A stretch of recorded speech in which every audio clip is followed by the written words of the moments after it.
राधा कृष्ण के अलौकिक प्रेम को तो सभी जानते हैं। यह उनके प्रेम की ही पराकाष्ठा है कि चोट कान्हा को लगे तो पीर राधा को होती है। पुराणों में श्री राधा रानी को कृष्ण की शाश्वत जीवन संगिनी कहा जाता है, लेकिन क्या आप जानते कि इस प्रेम की शुरुआत धरती पर कब और कहां से हुई? राधा और श्री कृष्ण का प्रेम अमर है।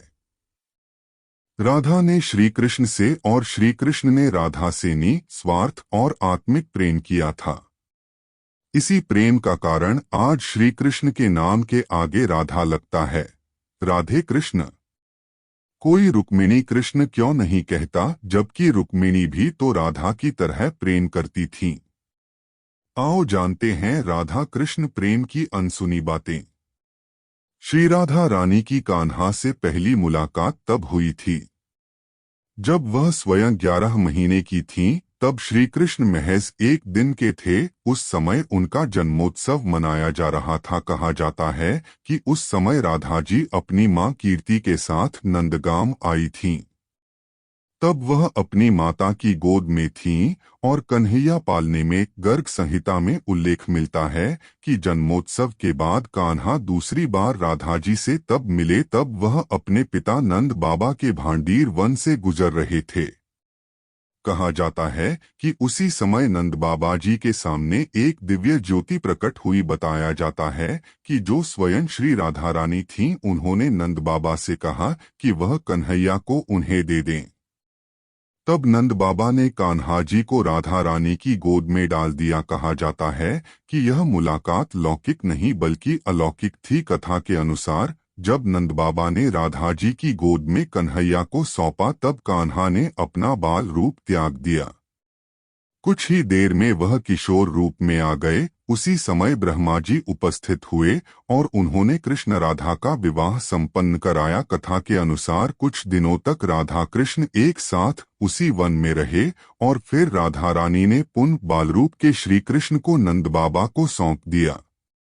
कहा जाता है कि वन की मुलाकात के बाद राधा जी और कान्हा संकेत नाम की जगह पर हुई थी। यह स्थान नंदगांव और बरसाना, जो कि राधा जी की जन्मस्थली थी, उसके बीच में है। यह एक छोटा सा गांव है। मान्यता है कि इसी स्थान पर मुरलीधर और राधा की अद्भुत प्रेम कहानी शुरू हुई थी। बता दें कि हर साल भाद्र शुक्ल अष्टमी से चतुर्दशी तिथि तक संकेत गांव में राधा कृष्ण के प्रेम को याद किया जाता है।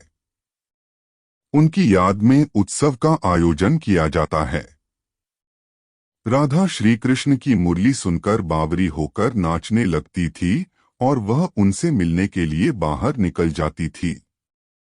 जब गांव में कृष्ण और राधा के प्रेम की चर्चा चल पड़ी तो राधा के समाज के लोगों ने उसका घर से बाहर निकलना बंद करवा दिया।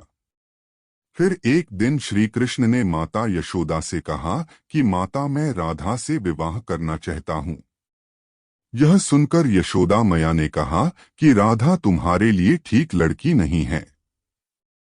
पहला तो यह कि वह तुमसे 5 साल बड़ी है और दूसरा यह कि उसकी मंगनी यशोदे के भाई रायण पहले से ही किसी और से हो चुकी है और वह कंस की सेना में है, जो अभी युद्ध लड़ने गया है। जब आएगा तो राधा का उससे विवाह हो जाएगा, इसलिए उससे तुम्हारा विवाह नहीं हो सकता। लेकिन कृष्ण जिद करने लगे। तब यशोदा ने नंद से कहा। कृष्ण ने नंद की बात भी नहीं मानी। गर्ग ऋषि ने कृष्ण को समझाया कि तुम्हारा जन्म किसी खास लक्ष्य के लिए हुआ है। इसकी भविष्यवाणी हो चुकी है कि तुम तारणहार हो। इस संसार में तुम धर्म की स्थापना करोगे। तुम्हें इस ग्वालन से विवाह नहीं करना चाहिए। तुम्हारा एक खास लक्ष्य है। गर्ग मुनि हर तरह से समझाते हैं, लेकिन कृष्ण नहीं समझते हैं।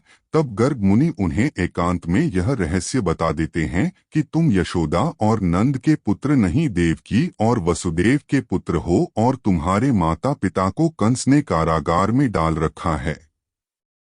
यह सुनकर श्री कृष्ण के जीवन की दशा बदल जाती है। वीडियो अगर अच्छी लगी तो लाइक करें और कमेंट बॉक्स में जय श्री कृष्णा लिखें।